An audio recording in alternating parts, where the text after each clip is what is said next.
is the stock that never ends. It rockets to the moon, my friend. The hedge funds started shorting it, thinking they'd make some gold.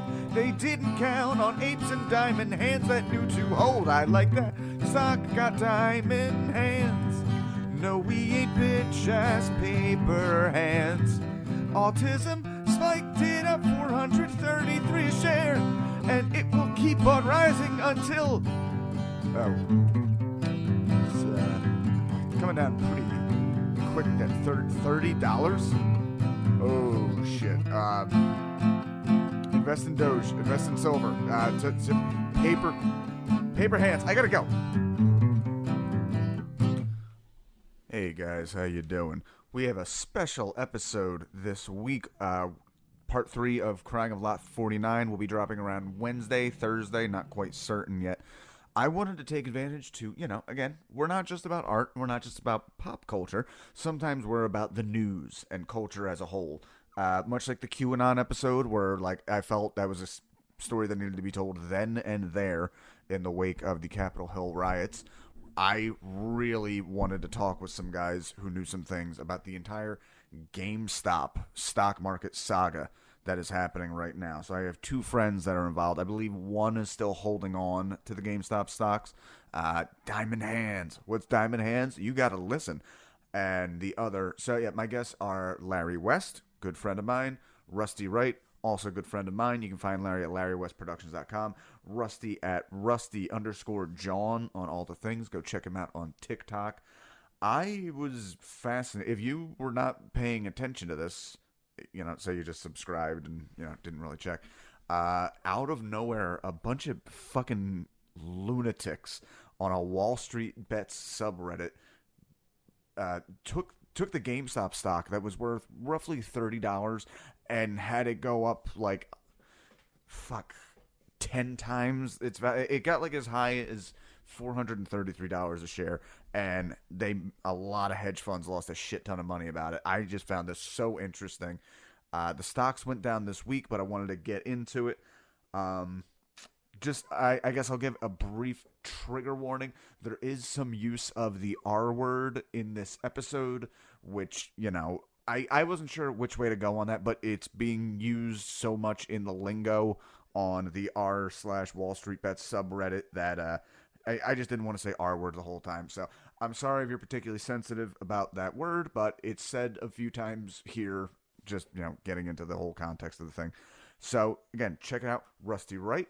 Check out Larry West. You can see me February 18th performing comedy at Rack's Bar and Grill in Williamstown, New Jersey. Look up cricketcomedy.com for that. I will also be appearing April 2nd for the Easton Comedy Offensive. That's Easton, Pennsylvania. I guess that's central Eastern Pennsylvania, northeastern Pennsylvania. Easton. Look it up. At what is it? The Greek Meat Guy. Yes, that is the name of the venue. The Greek Meat Guy. Papa, if you could see your boy now, he's going to be one of several comics at the Greek Meat Guy for the Easton Comedy Offensive. Again, that is April 2nd. Guys, come check me out. Look at all the things. I'll see you in a few days for Crying a Lot 49 Part 3. That's a really good episode, but for right now, we got to talk about it. And hey, I don't know about you guys. I just like the stock. It rockets to the moon, my friend. The hedge funds started shorting it, thinking they'd make some gold. They did. And we are recording. Diamond Hands, people. Diamond Hands. Don't be a paper hand bitch. What the fuck am I talking about? I don't know, but we're about to find out. We are talking about GameStop and the GameStop stock saga. That's a tongue twister. That has been happening the last few weeks, and this podcast will probably be out of date by the time you're listening to it. Doesn't matter. Diamond Hands hold. My guests to talk about this, I have two friends of mine, both way more involved in stocks than I am. The first would be a good friend of mine. You can find him on old episodes of stuff I've done, episodes of the Magical Misery Tour. Mr. Larry West, how you doing, buddy? I'm good. How about you? Doing very good. Also joining us, comedian extraordinaire. You know him from the Sweet Heat podcast and our Dead Gods episode we did recently. Larry, you can appreciate this. We did an episode on MF Doom and Children of Bodom because they both died within a week of each other. Oh, correct. Right. Anyway, Rusty Wright. How you doing, buddy? Hey, what's up, dude? Newly crowned king of TikTok. Follow me there at Rusty_John. I know I don't sound or look like I know anything about stocks, but I know how to Google things. And boy, have I put everything I own into this. Nice. Larry, before we get started, tell us any social media, any place we can find you, anything you want to promote. Actually, not at this time. I just draw things. I guess the only thing would be LarryWestProductions.com and just go from there. All right. So what we are here to discuss, fucking GameStop stock, GME. It's been blowing up these last few weeks. It's been a meme stock and quite possibly a financial revolution. Question mark, upside down, question mark, question mark. It's a meme stock like the Lutheran doctrine being nailed to the church was a meme stock. The 21 Theses fucking... Yeah, that's right. Martin Luther right there. Hold, retards, hold. Also, just a warning right now, guys, just a trigger warning. We're probably going to be using the word retards in the context of this. Unfortunately, there's just no way to talk about this without it. It's a big part of the lingo being used here. That does not mean we approve of it, and they should all feel very bad about themselves, but it's going to come up. I fully agree with that statement, by the way, and I'll just say this real quick. I will not be using that word, and I do not like it when they use that word, but I'm just going on the record saying that now. Get it out the way. That's right. I'm pulling the Principal Skinner thing. I'm only using that word to get directions to get away from that word. Yeah. But so real quick, what is both of your personal backgrounds with stocks? Well, I feel like mine's less impressive, so I'll go first. It all started in college, where I used to get $40 worth of weed fronted to me every week from my weed man. And one time I showed up to his place, and he was buying this Bitcoin thing, and they were $8 each. And he said, "How about instead of weed this week, I get you 5 of these Bitcoins, you hang on to them." And I was like, "Well, that's fucking stupid. I'm not gonna get high off that. I'm not playing your Monopoly." And I watched him get rich, and I've just been following crypto and any kind of mild pump and dump trend that I can find, that I can throw whatever $50 of weed money I have at a time. It's like my wishing well. It all starts with the weed pushers. First Dogecoin is free, man. Come back when you want some more, when you're hooked. And now I have fucking... I don't even want to check how much Dogecoin I have. It makes me sad to look. Larry, how about you? No, okay, you actually are more impressive than I am in this case. So you are both equally unimpressive. Continue. Yeah, no, listen to how you sound, though. You sound so impressive. So for years and years and years, I was like, I always wanted to own a stock. Just, like, give me a stock certificate for Disney. That would be fun.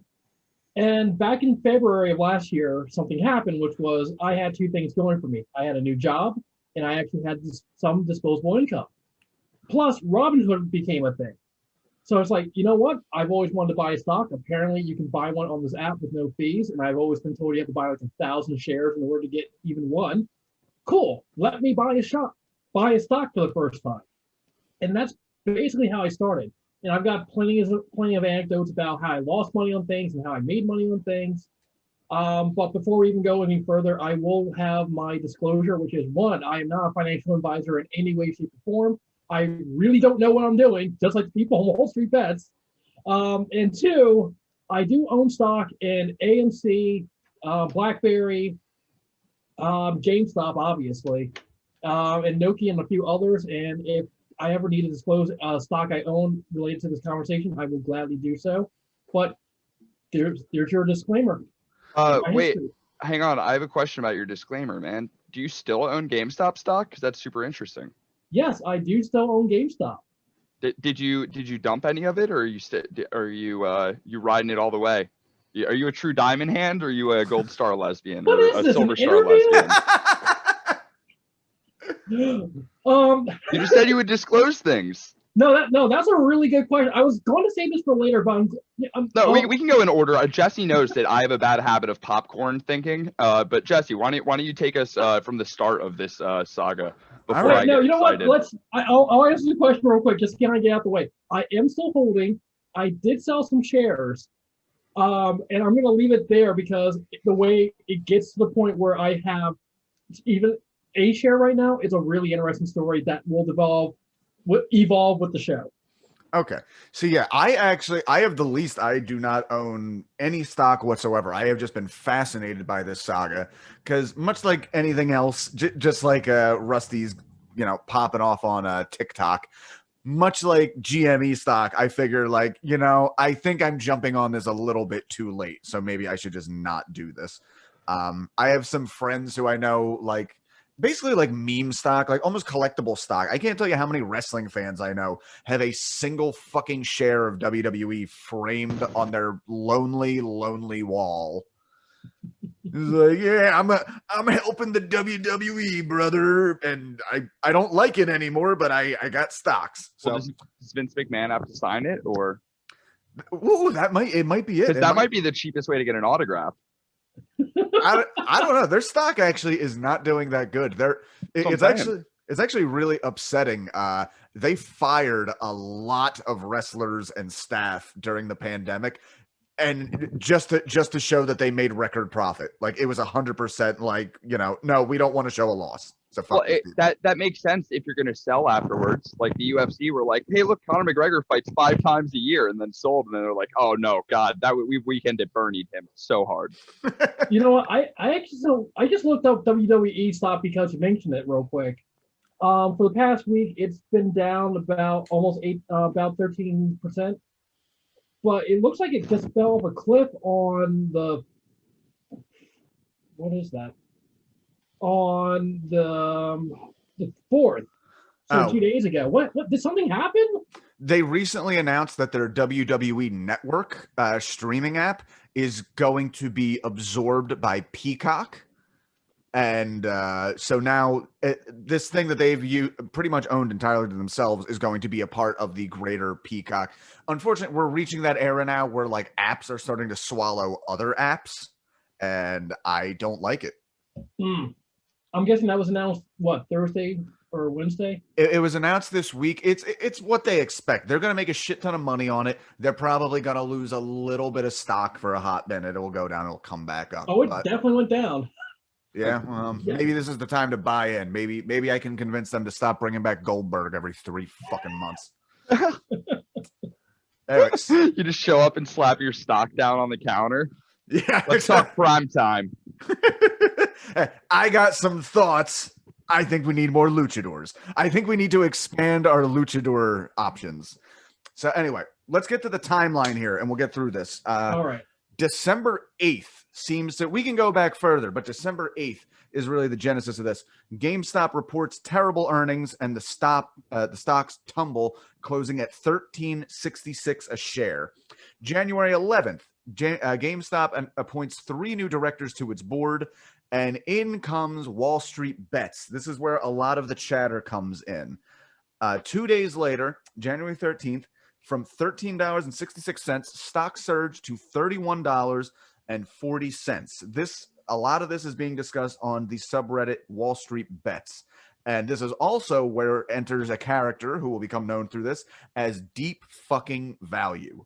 Yes. So, DFD. So you guys, if you've been involved, I got involved in the Reddit way after this shit. Were you following anything? Do you know like the chatter that was leading up to all of a sudden this thing really building up?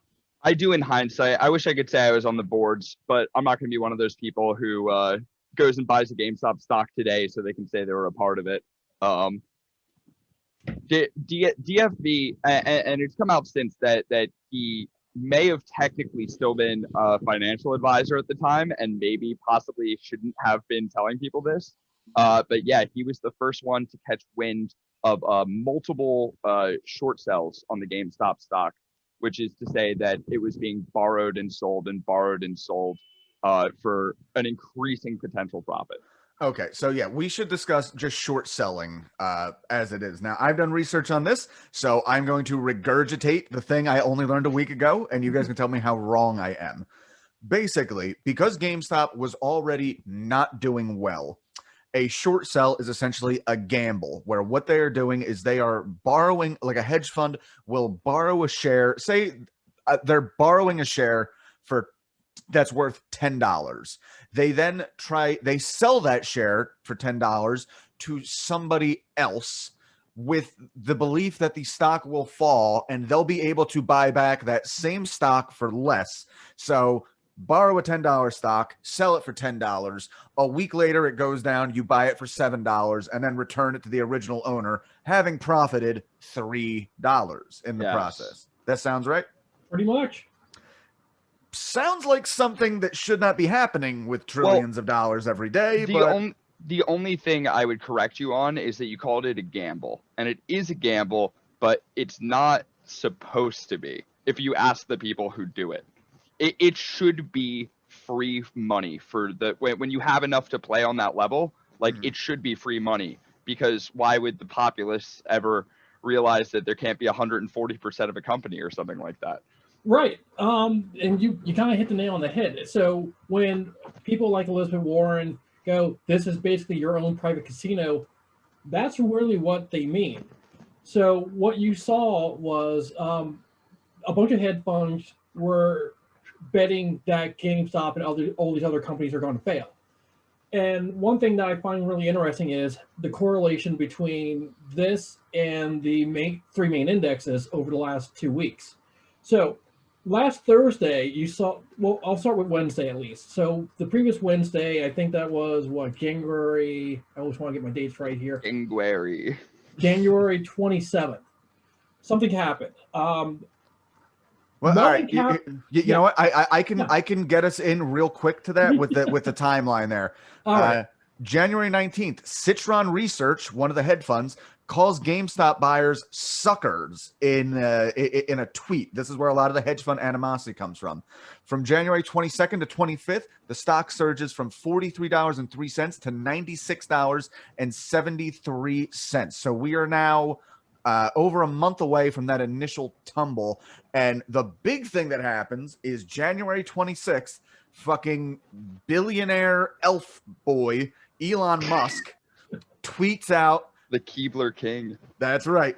Tweets out a link to our Wall Street Bets on Reddit with only the phrase GameStonk.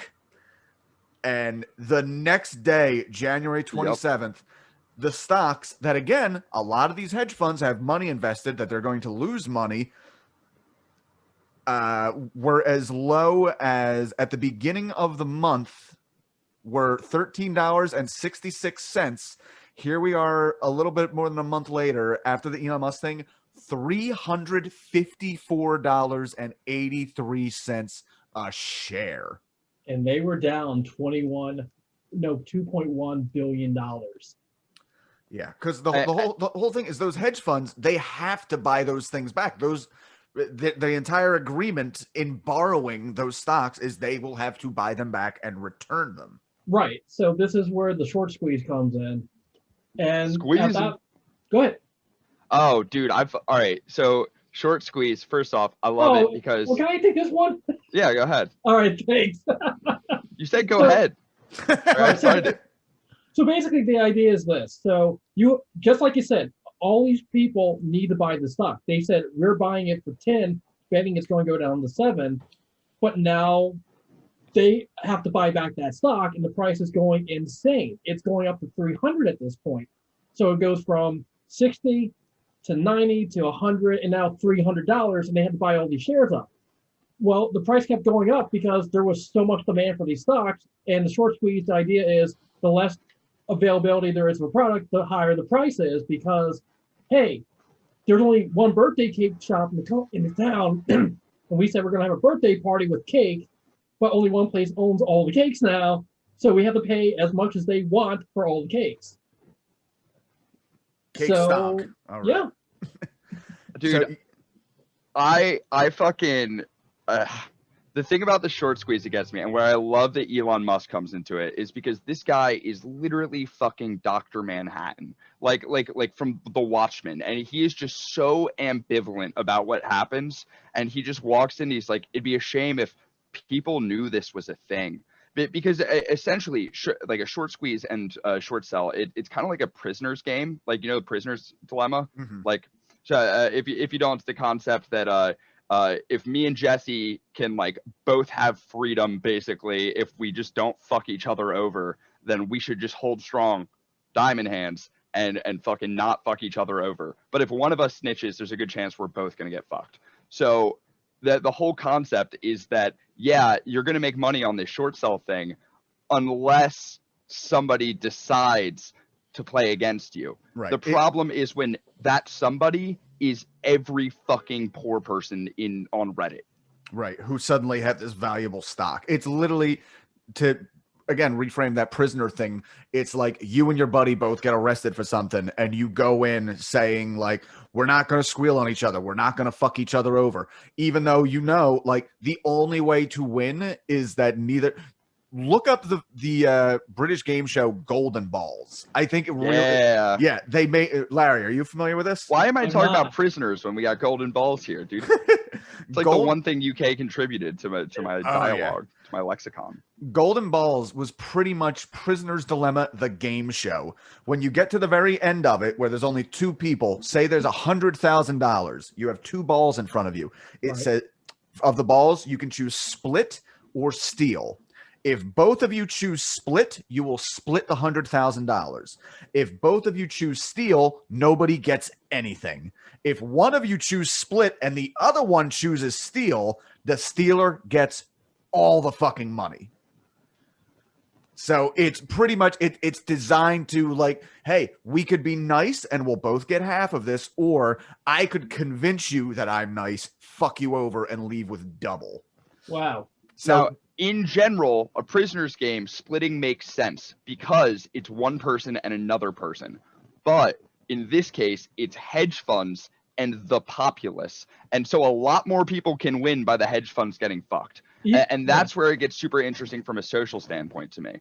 Because now we're seeing the stocks rise again. And the question is it people who are late to the party, or is there a second bubble, or is it going to be just stick it to the fucking man?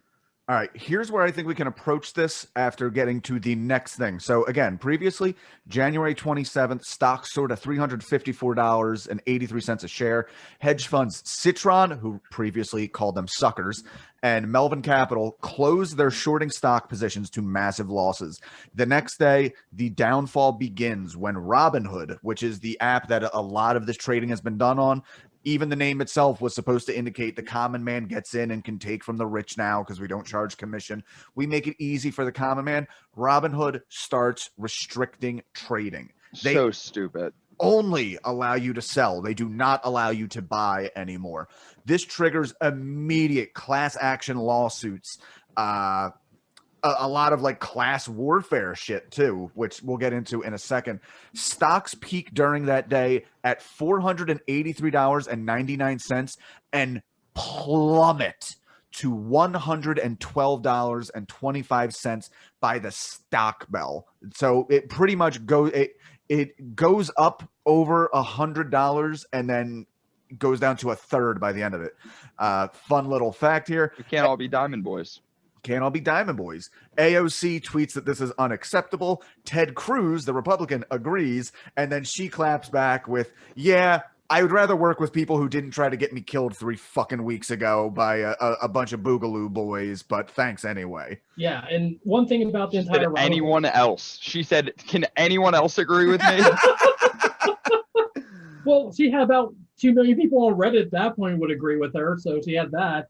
But the other thing, too, is it wasn't just Robinhood. And I think that's something that kind of gets lost in all of this. So the easy thing is to say Robinhood hurt everyone. Yes and no. Obviously, Robinhood did, but it wasn't so much that Robinhood said, hey, let's do this in coordination with Wall Street.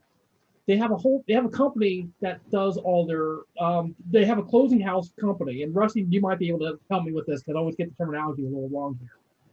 They have a clearinghouse called Apex Solutions. And Apex are the people who actually handle all that stuff. The best analogy I can give is, and I was talking to a friend of mine who used to do this stuff somewhat professionally, or at least knew what he was doing. I said, well, what basically happened on that Thursday is it's like you go to a casino and you place a bet and you start doing really well. Then at one point you have a multi-million-dollar bet. If you win, you get $1 billion. If you lose, well, you lose everything you came with. And it's like the casino realizing that they can't cover the bet, so they have to go to the bank so they can get the money so they can cover the bet. That's basically what happened Thursday. The clearinghouse said, we don't have enough money to cover these bets. We need to find a way to get that money. Right. It's potentially very illegal. It wasn't just Robinhood. It was several more notable. Like I don't want to say more notable because Robinhood is the most household name, but that's really the problem here. Right. There's two things going on. There's the actual legal, like, you can't shut down the casino because I'm winning. That's not how this works. But then there's also this whole aspect of Robinhood is literally the day traders app. It's named fucking Robinhood. And they have no necessarily loyalty to anything but their own pockets. I understand. I mean, don't you remember the cartoon where Robin Hood in the third act goes like, "Guys, I think we took enough. Can we like take a nap or something?" Yeah. Like, I'm sure there's some statistic out there that says that despite putting all their lottery winnings into the lottery, poor people take their stock earnings and just run with it. And they were like, they couldn't count on people to stick around and buy more stocks or something. But it's definitely, I don't know. It's like when the champ gets knocked out and they're like, no, but we got him in the rematch still. He's still the favorite. Like, that was a fluke. right. Yeah. This is where like a lot of the rebellion aspects at this point I really saw coming up when people were fucking furious. It's like, oh, it's okay when, you know, the hedge funds fucking bankrupt the world and they can get bailouts, but now that the regular people are doing it, they're kneecapping us. I mean, you had the president of the fucking, I think it was the NASDAQ or the stock exchange. You know how much these people love regulation on TV saying we need regulation because they're taking a bath for a change. And the thing is, I can in a way sympathize with them. I can say because there's two main things that I feel like are going through the stockbrokers' heads, like the actual fucking people who try to short sell, and that's one. I didn't know you guys were playing, which is like fair, fair. Right. And then there's two, which is you don't even know how to play. And I totally fucking get that. Like you ever played fucking like, I don't know, like fucking Soul Calibur, and somebody's just mashing with Keylink and they're just hitting you in the balls with their fucking pokey stick. That's yeah, dude. Yeah, exactly. And that's how Wall Street looks at you. You're fucking standing 10 feet away, poking them with your Robinhood pokey stick right in the nutsack, and you don't even know what you're doing. The fact of the matter is that there are a lot of different factions in this, because if you go to the Wall Street bets pages, you'll see the people who are like deep fucking value, and they're the ringleaders, and they're letting everyone know, hey, this is free money for us to take, and I honestly get more money if you help, so buy shit. But then there's people who are literally went back because they were so worried about insider trading that they just edited their post to say, I swear I really like this stock. It's a really nice stock.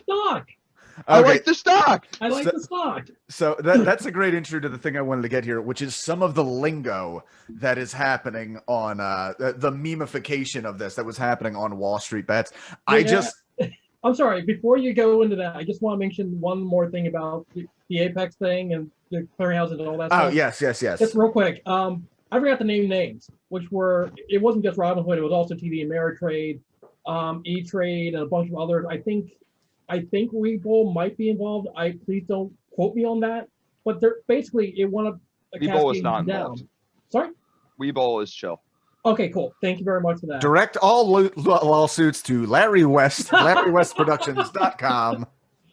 I like how he was like, hang on, before we tell these jokes, I want to name names. I also know public.com, which is also a stock trading app, which I also own some stock on. Again, disclosure. I signed up with them because they also have Apex, but Apex said you have to stop, and they said, no, we're not going to do that. So every company actually had a chance to say yes or no to them, Some of them did say no, but a lot of them said yes. And we can talk about, it'll be discovered later why that was the case. Okay. But yeah, like at this time, this is where, again, we're Rusty. You were talking about like they view us as outsiders.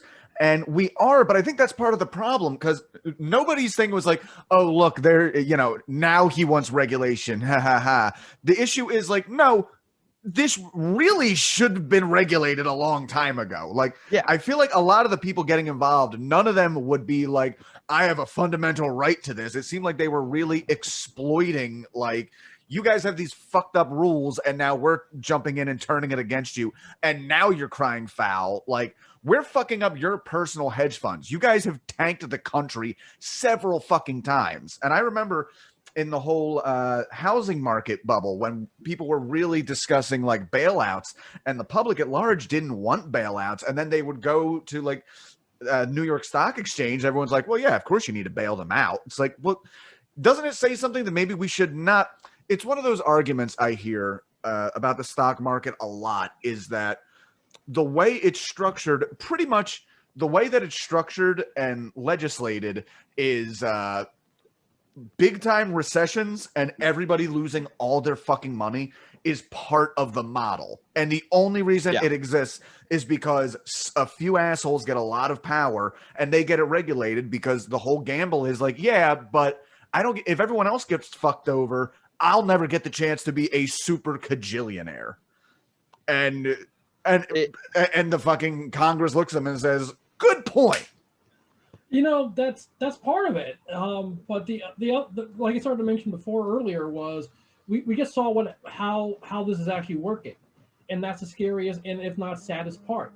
So back in March of last year, the entire market crashed because the entire country shut down for a pandemic. That made perfect sense. Record unemployment, everyone's freaking out, no one knows what to do, the market crashes. That made sense. But what didn't make sense was what happened over the following year, which is it has virtually doubled and reached record highs. And that doesn't make any sense when you still see that unemployment is like 10%. Like you have all these people on unemployment, worried about everything, no one knows what's going on. The stock market is reaching record highs. At first, I thought it was just, it's forward thinking. It sees things getting better in Europe. Therefore, the market's going to get better. And at first, that was true. But that no longer makes any sense because things aren't getting better and unemployment is going up. We don't know how much stimulus we're getting. In fact, we didn't get a freaking stimulus check for another 9 months, so there was nothing really propping up the economy. What was propping it up is what we saw that Thursday on the 27th.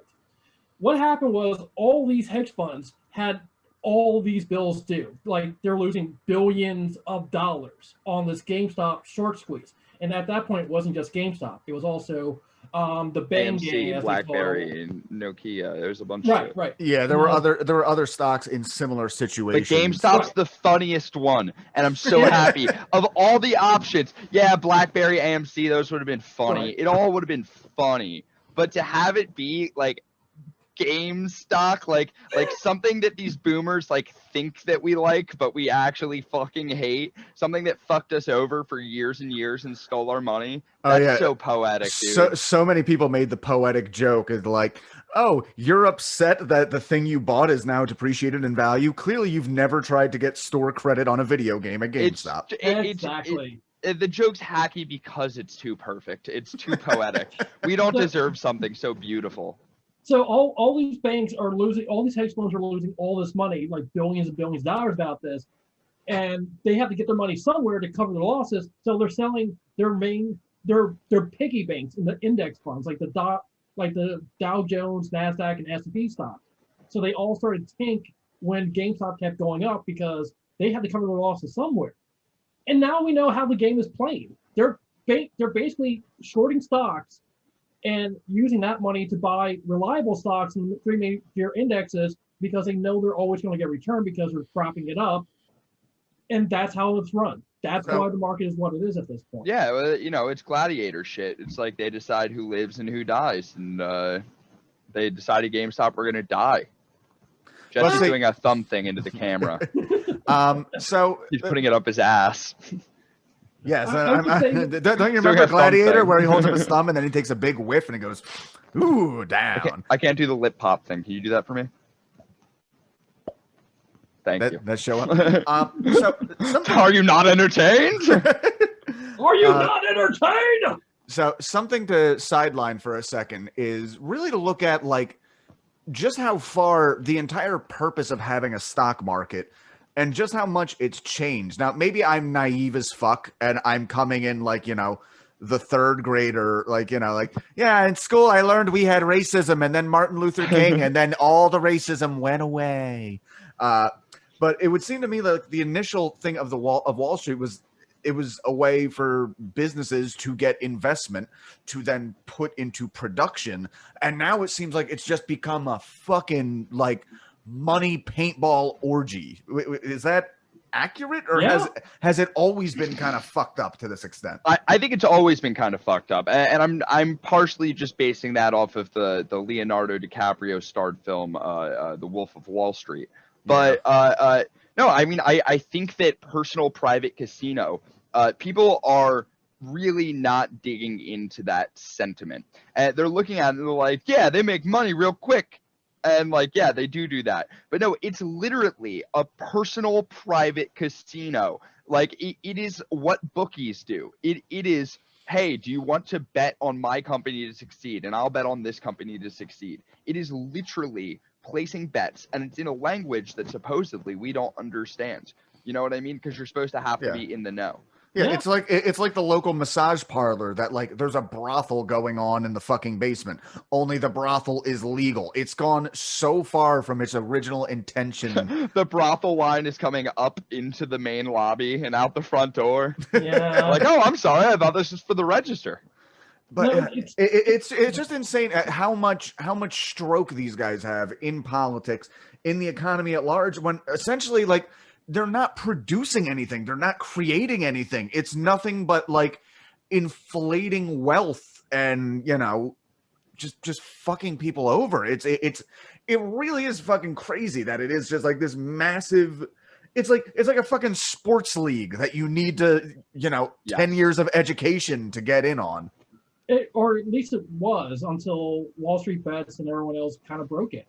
And I'm sorry to cut you off. I'm happy that you said the sports league thing, because I've been debating using this metaphor the whole time, where like it is an underdeveloped sport. Like how at one point in MMA they had to be like, oh wait, maybe you shouldn't be able to bite and punch people in the nuts, and then they had to write a rule where you couldn't do that anymore. Regulation.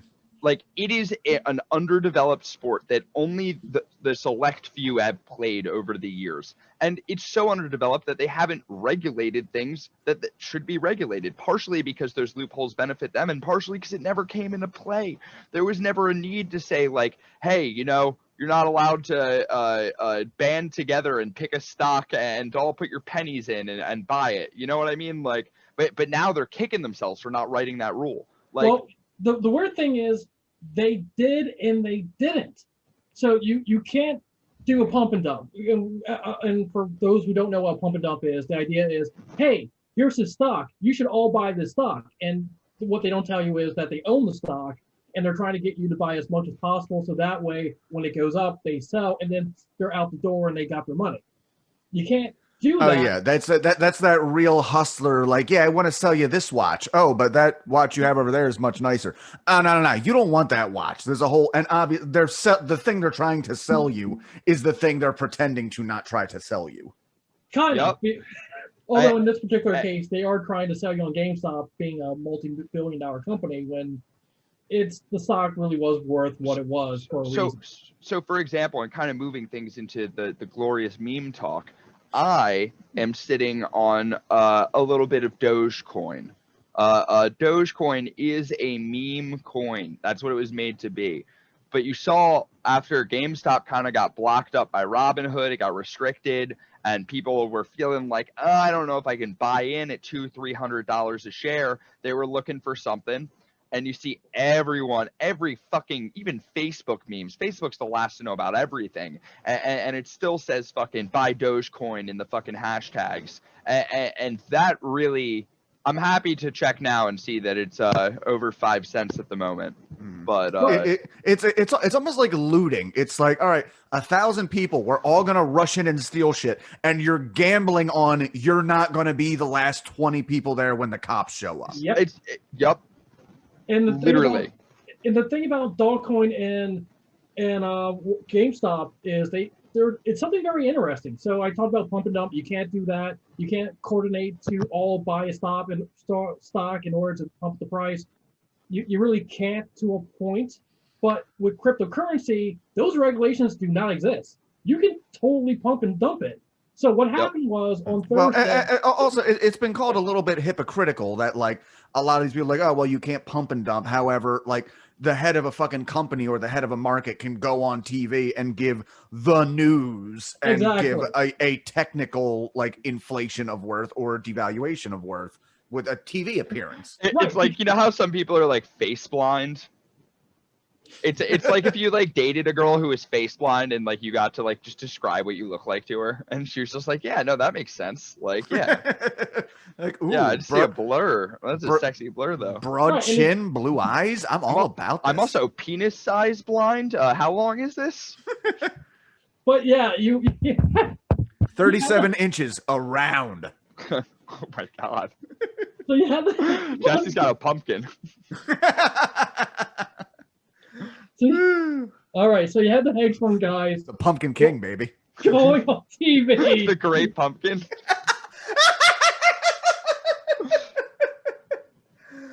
Why won't Jesse's wife do anal? I have to be the straight guy in this one. Something Great Pumpkin Charlie Brown. Oh god. She didn't believe in the Great Pumpkin. She learned.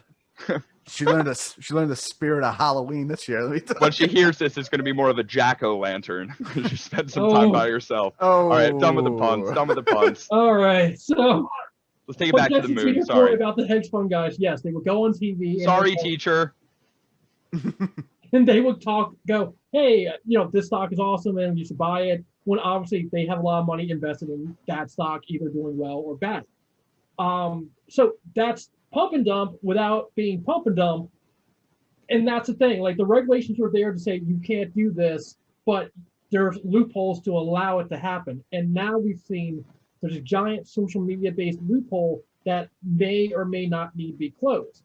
But the Dogcoin thing was weird. So Thursday, no one was allowed to buy GameStop or a bunch of other stuff. You were banned from doing it. So say you threw $300 in your account so you could buy all the stock. You can't do it now. And then you hear about Dogcoin. Dogcoin is like less than a penny. So you put your money in, and all of a sudden during that same day, you see it go up, up, and up. To 7 cents. Right. Actually, here's the screwed up thing. The night before it went up to 7 cents. I sold all my Dogcoin so I could buy more at GameStop. So you could buy more to hold on to? Yes. I know diamonds are forever, but it was the dumbest thing I'd done. And I was so mad at myself. But by the time I heard about Dogcoin going up, I'm like, sure. So I took some money and I put it in Dogcoin, and then it literally doubled in the course of like 2 to 3 hours. I'm like, oh my god, this is literally free money now. So I started transferring money so I could do it. And then Robinhood said, you can't do that anymore. You can't do automatic transfers and make it go to crypto. You have to wait for it to clear. Yep. And they did that Thursday night when it went up to 8 cents. And then I said, I know it's going to go back down because I was really psyched when it finally reached a penny. And I sold 90% of what I had because I knew it wasn't going to do that again anytime soon. Surprise, surprise. And I was going to we're almost at 6 cents now. Dime and then sell. That didn't happen. I fell asleep and I lost. I didn't lose anything, thank God. But it went from 8 cents down to 4 when I woke up and sold what I could and kept the rest and went from there. All right, let's talk about some of the logo. The lingo. Yeah. Lingo. Speaking of which, for somebody who won't say retard, you sure say pump and dump really aggressively. Like you got a thing against one night stands.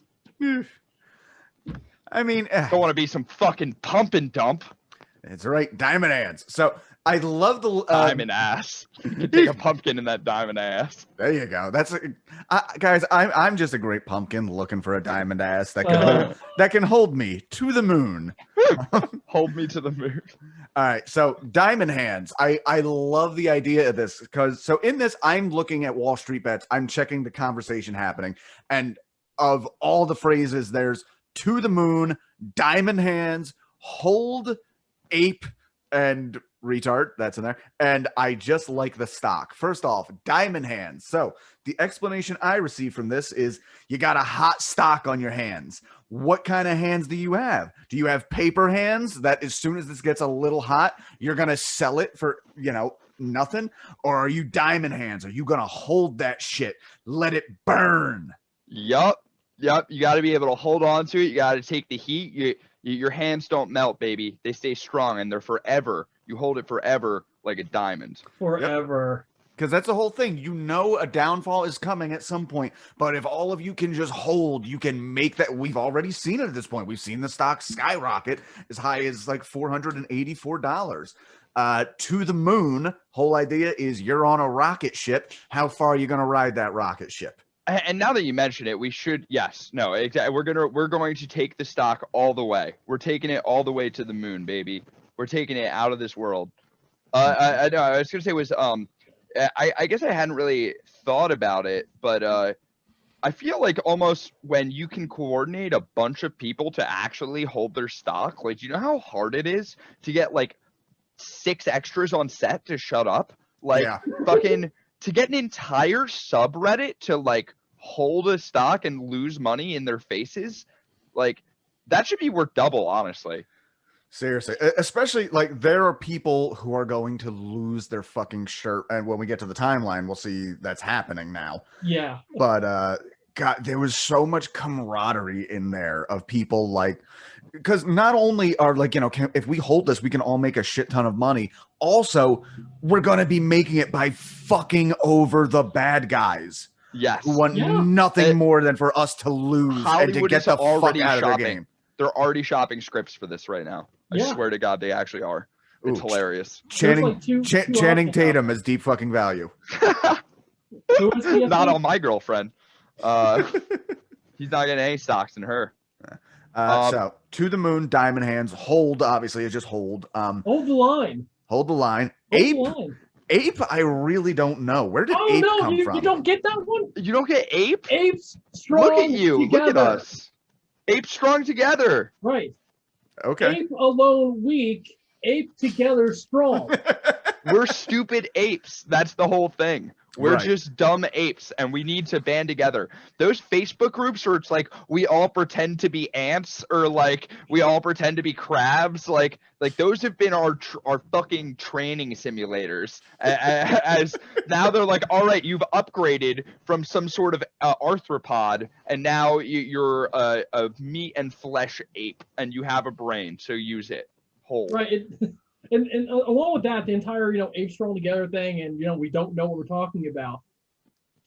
I mean, basically, the entire aura of Wall Street Bets before this even happened was, don't listen to what we're talking about because we don't know what we're doing, and you really shouldn't listen to us. And it was said over and over again, like, we don't know what we're doing. You shouldn't listen to us. And lo and behold, we didn't listen. It was really vital. And everyone listened to him because apparently a million monkeys and a bunch of typewriters actually wrote Shakespeare, and that's kind of what happened.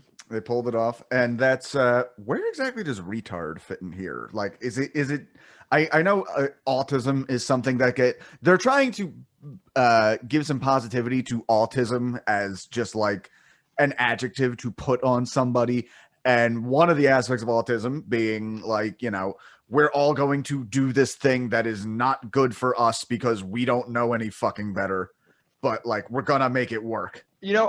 I might actually be wrong here, but I thought it was just a combination of like the average edgy internet brain kind of jumping to like we just like the stock thing in a less clever way, where it's like, hey, I'm just retarded. I'm just doing it. I'm not fixing no markets, okay? Right, because well, even though it's happening on Reddit, there actually has been a lot of overlap with the fucking animals at 4chan, and often they don't like each other because Reddit tends to be far more left wing, 4chan tend to be far more right wing. I have been following 4chan and the horrible poll boards ever since the Trump thing, watching these people lose their fucking shit, pretending like Remember when they drove Shia LaBeouf to madness? That was beautiful.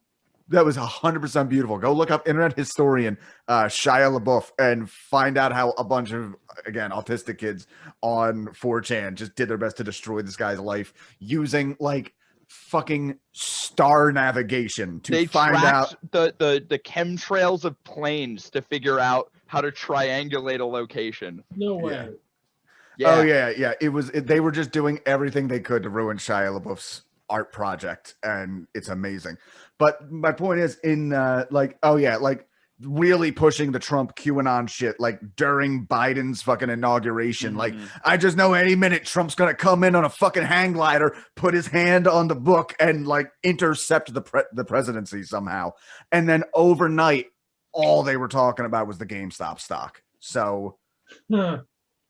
Yeah, a really kind of like when the fucking elves show up during the battle in Lord of the Rings: The Two Towers. Like there was once an alliance between the two of us known as GameStop, where we both picked up Mario Kart 64. Today we honor that allegiance. Dude, it's fucking great, man. I think it's like the classic joke. How many retards does it take to fix a market? How many? 4. Chan. I don't know. I was ripping it. I didn't. It was a rhetorical. I do that thing where the setup is the joke, and then you let your mind run wild. Well, this is a perfect time to return to the timeline. February 1st, the downfall begins. The true downfall. Yes. Yes, we have had the stock restrictions of Robinhood and others in the week before that.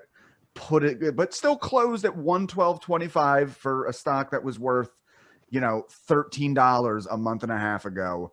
But the fall this week, and we were initially talking last week what we were going to do for this podcast, and you guys were both of the opinion of let's play it out, let's see where it goes. And unfortunately, it went down. Opened the week at $316.56, closed Friday at $63.77 on February 5th. I'm starting to think that me and Larry here, we had different opinions on the whole. There's no video on this, right? Because I'm walking around in my underwear. We're not using it aside from personal purposes. Which okay, that's fine. You already have more. I'll be having a jack-o'-lantern pumpkin pie later with this. Fuck, dude. All right. Yeah, so, we're coming. What were we saying? Now I'm just picturing you naked. It is as thick as a lantern. Wow. I think why is it green? I think Larry here wanted to hold off out of optimism, it sounds like. I wanted to hold off out of a complete story. Did you think it was going to balloon more? Did you think we were going on another ride to the moon? Honestly, did you get one of those Elon Musk rocket ships that comes back and doesn't explode like the Challenger? So I'm going to give the honest answer to all of this too. So back in December, I know it sounds long. It's going to be really short. Back in December, I bought some stock I bought some shares of GameStop because I was reading the chatter on Wall Street Bets. It's like, you know what? Sure, I'll give it a shot. And I know I don't say I give financial advice. I will give one bit of financial advice at this moment, which is never invest more than you're willing to lose. That's the advice. Yeah. So life advice. Really good life advice in general too. So I only put in as much as win or lose. It's like, you know what? It's not doing that great. I don't feel like it's going anywhere. You guys are saying it's going to do great. I don't see it. I'm going to take it. So I can't remember. I looked at my Robinhood history to figure out a better idea, and I still don't know what happened. But I do know that I had 8 shares on the Friday when it went from like $20 to 80, and then it went down to 60. And I was like, oh my God, I made more money than I ever did before. I'm really excited. And I saw it start to tank after it hit 80. And then when it hit around 70, I said, you know what? I'm out. I got my money. I'm good. Something in me said, go back in. So I sold all my shares at that point, but I went back and I bought 4 more at about $64, $62, something like that. I can't remember anymore. And I'm really glad I did because at that point, the word on Wall Street Bets was it's going to go up. And I figured, well, it'll probably do really well, but I don't know how well it's going to do. And then, there were rumors like, oh, go to $1,000. Like, sure, whatever. If it makes it to 400, I'll be happy. They're saying 420. I know the joke. Sure, whatever. If it even goes that high, I'll be happy. And that's how I felt about it. So Thursday comes around, and Thursday it is like exciting. I've got my Meshuggah on, based on that Wolf of Wall Street meme where they're playing Rational Games. I got Meshuggah going. I've got a couple of other. I got Darkest Hour from The Big Short playing. I'm like, yes, this is gonna be great. And it's going up and up and up. And then I look, and then I'm like, did a bird hit the satellites? Because that's what I started thinking. Birds don't live in space. That's your first mistake. That's your first mistake. Well, the satellite did. I'm sorry. I know the first day, there was rumors that there was some manipulation going on, legal manipulation. The theory was that the people who still were stuck holding on to the stock, betting it on the short squeeze, were coordinating a ladder attack. Now, are either of you familiar with what a ladder attack is? Yes. Please explain. Rusty, do you want to go first this time? No, I was going to say that I don't know. So, looks like if you lied, you just backed yourself into a corner. Well then, I do know what a ladder attack is. It does not exist. What? A ladder attack is... Now, I will admit, I thought there was something called a ladder attack. Now, actually, you know what? Before you explain what it actually is, let me explain what what people thought this was on Monday. That's exactly what I was about to do, but please, go ahead. Okay, well, I'll do it anyway. So the theory was that they noticed the stock was going down, yet there wasn't a lot of volume actually being moved. I believe a ladder attack is something done with a computer algorithm where pretty much the hedge funds are selling stocks to each other below the value, but they're doing it for like microns of a cent, like fractions of a cent, with the end result being the actual value of the stocks do not go down all that much. It's a manipulated devaluation. So it looks like the stock itself is really going down, whereas realize it's been the same small amount of stocks that have just been traded back and forth thousands of times in a single day. That was my perception. Tell me how I'm wrong. I'm used to it.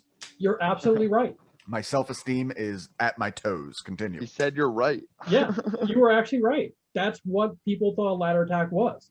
And that's exactly what happened for a bunch of days. I looked at the volume. The volume, the previous week was in the millions. Like if you're familiar with candlesticks in terms of stock trading, basically a candlestick will show you how well a stock is doing at any given moment. And mostly I use a 5-minute time frame, and I'll show you what the peaks were, what the lows were, and how much volume there was at that time.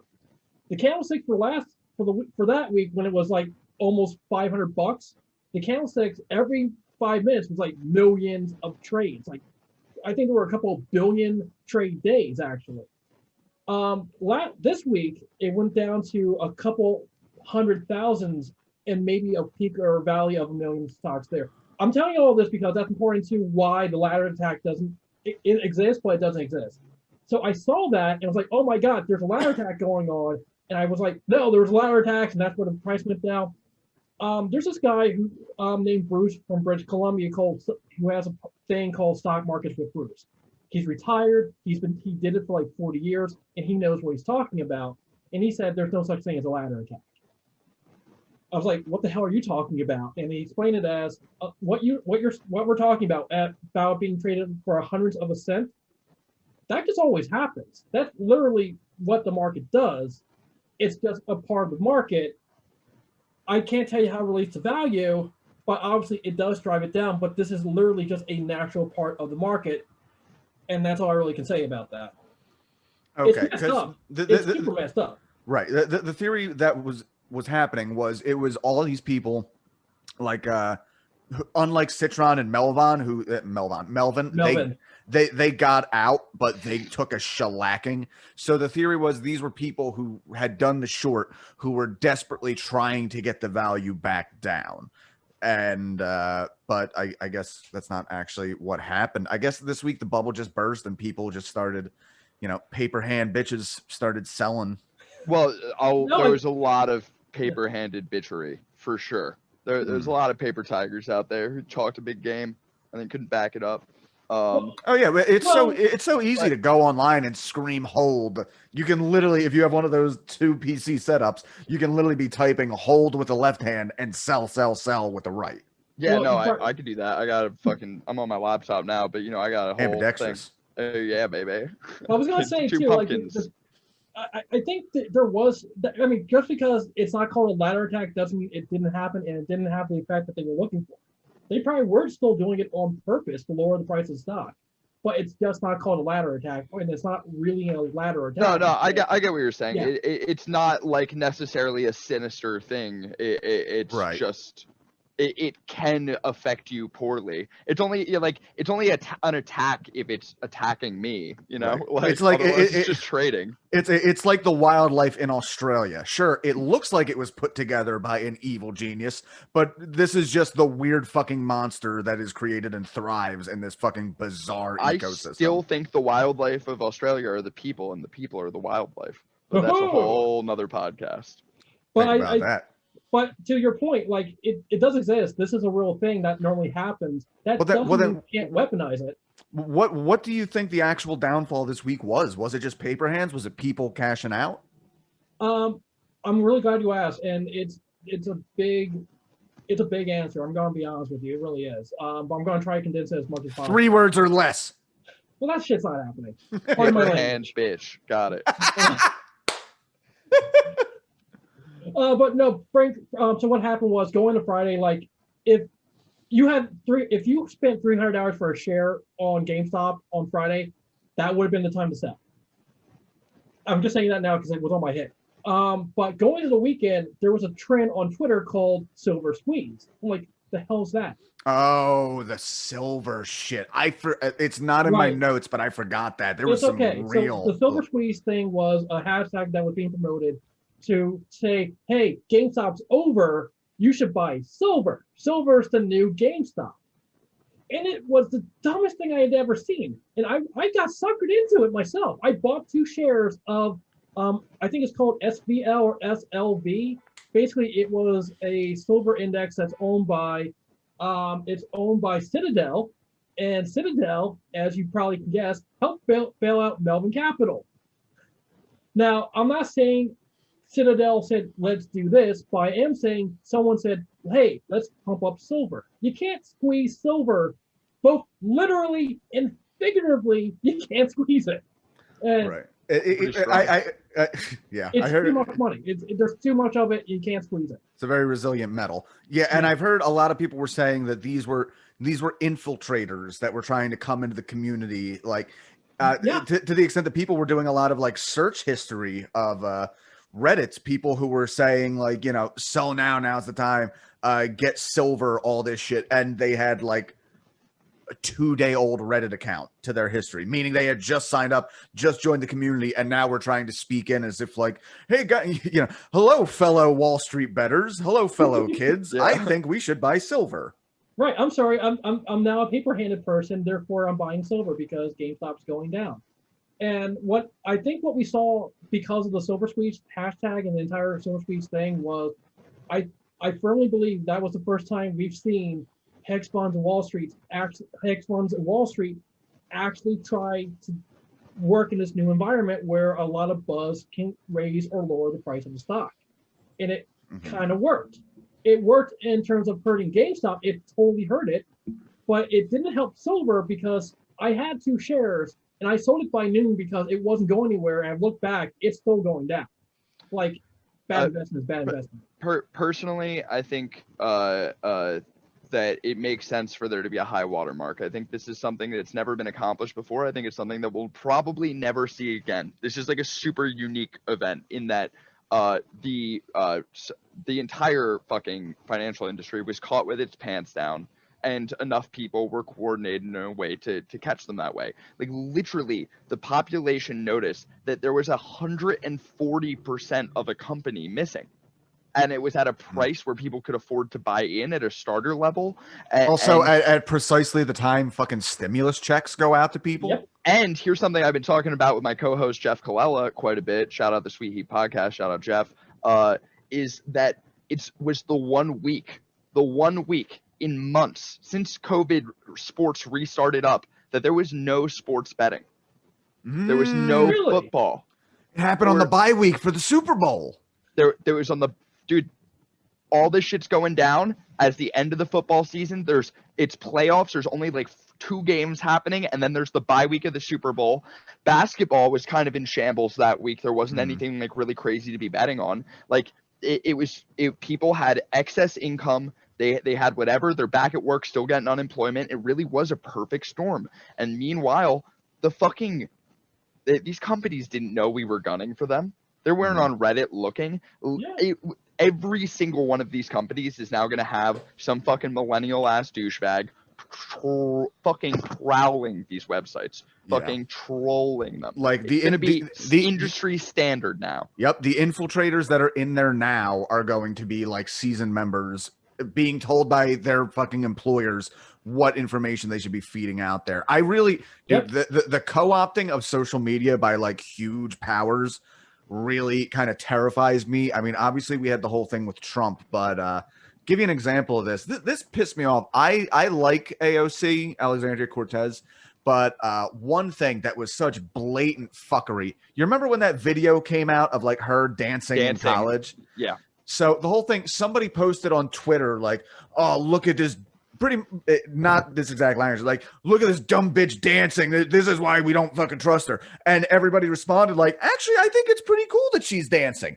And then it comes to be found out that this was a Twitter account that like had no followers, had been used just that day. It seemed very clearly to be a Democratic strategy of, we're going to put out this video, but pretending we're a distributor that fucking hates it and like, you know, straw manning. Basically, I'm going to pretend to be a Republican and say, look at this bitch thinking she can dance and now she's a congressman. And then all they got was all this positive, like, fuck Republican. And I don't care for Republicans, but they definitely, like, that was fucking dirty and sneaky, and it fucking worked. I can't say anything about that, but I can say that I think you're both right. So 2 things are going to start. One thing already exists and the other one's going to start happening. And the thing that is going to start happening is all these hedge funds and Wall Street firms are going to have people who just do social media. That's all they do. They just track social media, and they're going to try to pump up certain things on social media. The other thing is it already exists. What you're talking about in terms of tracking the stocks. I had the idea on one night of I should build a Twitter bot that can look at Twitter and then figure out like what are the big stocks that are always being mentioned, so that way I have an idea. Well, no, I know it can be done. My thing is that it's like wasn't it? I think it was like one of the Ocean's movies or something. But there's something where they break into a place to show them that their fucking security is bad. Like my thing is like I just don't think that they're ever going to let something like this slip by them again. Oh, it can. Oh, yeah. It literally can't happen again now. I know that they can be monitoring it. Plenty of people do. But, they never felt threatened by the populace until now. Well, until they had fucking monsters like me and you, Larry. And the other thing, too, is I'll just say this real quick. There's a tool right now there's a website that actually does monitor Reddit and Twitter to figure out what stocks are that people are talking about. It already exists. That's it. So now they're just going to implement it. So what do you guys think is in the future for the GameStop stop as we lead into week 3 of this insanity? Personally, I think that what we're seeing right now, it did go up like fucking a ton last night. Like I think it actually got up to like close to $80 at some point, which is pretty nuts. I am not convinced that this is an actual second wave. I tend to lean more on the side of this is either people who are late to the party and or people who have been watching it but not understanding it, and they finally see it at a rate where they can afford to buy in. Or maybe even like one of those like weird like fucking Facebook groups that's just like, yeah, we're socialists and what are we gonna do today, boys? And it's like same thing we do every day, and then they fucking Yeah, same thing we do every day. Pretend we're ideological and then do nothing practical and fuck everything up. You know my opinion of far lefters. I agree with them. I just hate them personally. Larry? Adam So- Nutter is convincing me that I might be a left-leaning liberal. So who knows? Not left-leaning libertarian. So who knows? Oh god, I need to have him on this Yeah. podcast to discuss. I told him I want to have him and Roger Snare, who is like the local insane person in the comedy scene, and pretty much like I want you to defend libertarianism while I have the most insane example of a libertarian trying to back you up. Ouch. You got to be able to mute Roger's mic, though. You got to. Yeah, Like, tell him he can talk the whole time. Tell him you guys don't have video available, so he can't just see you. just let him in whenever I feel like it. Yeah.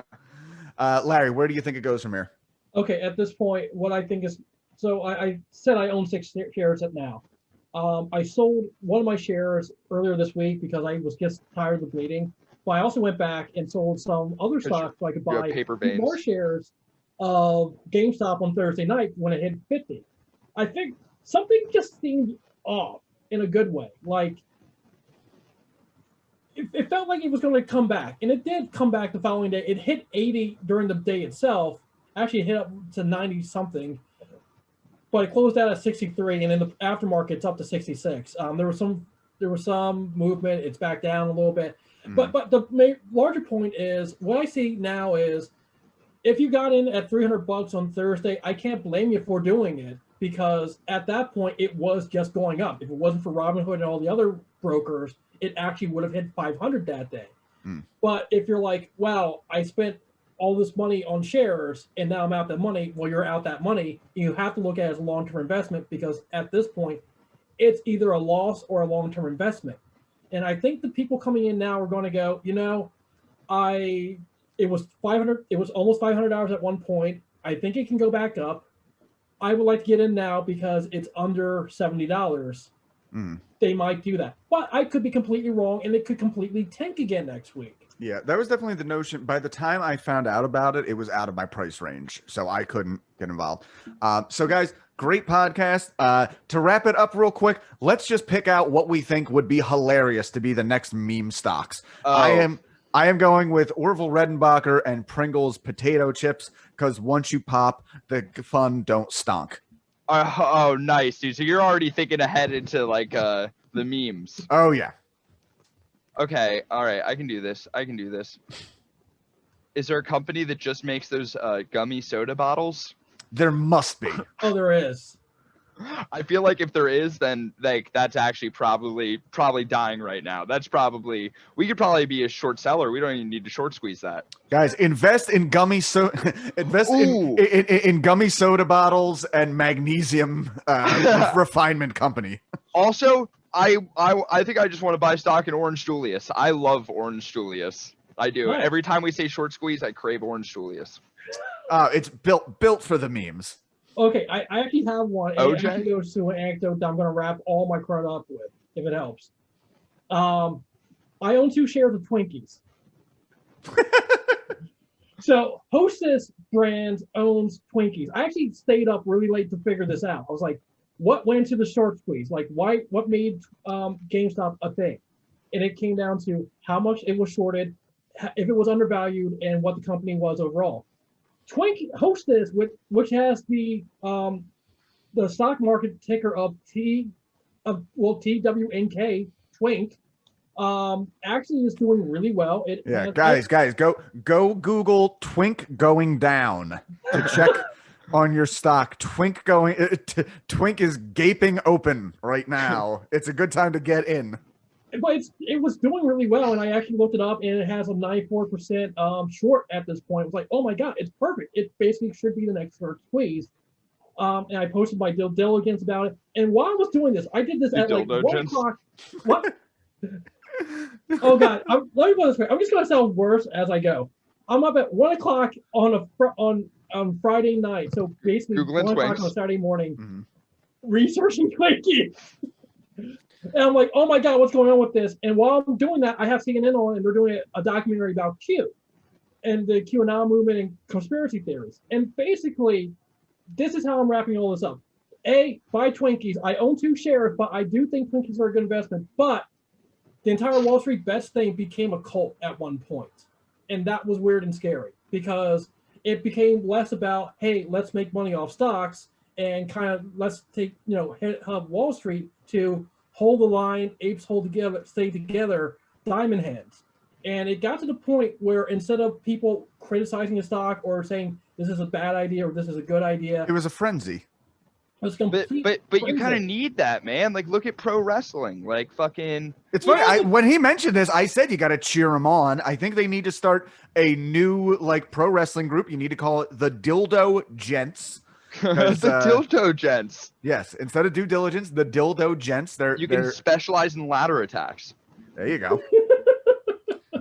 How do you learn to fall off a 30-foot ladder attack? God. It was scary for a while, actually. Like people were freaked out because they had lost all this money, and people, and they're saying, "Buck up!" Like, no, you just lost all this money because you lost it on what was. Everyone said it's going to $1,000. It's a sure thing, and now you lost everything. And Right now you're the dickhead doing the ice bucket challenge in like fucking May 2019. Like, dude, you missed it.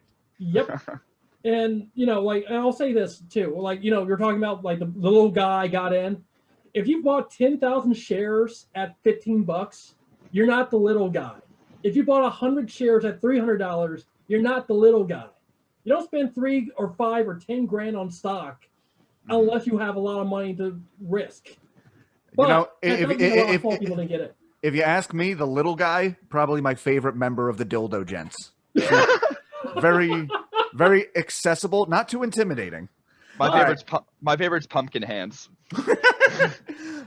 Guys, thank you for doing this. This was a great fucking episode.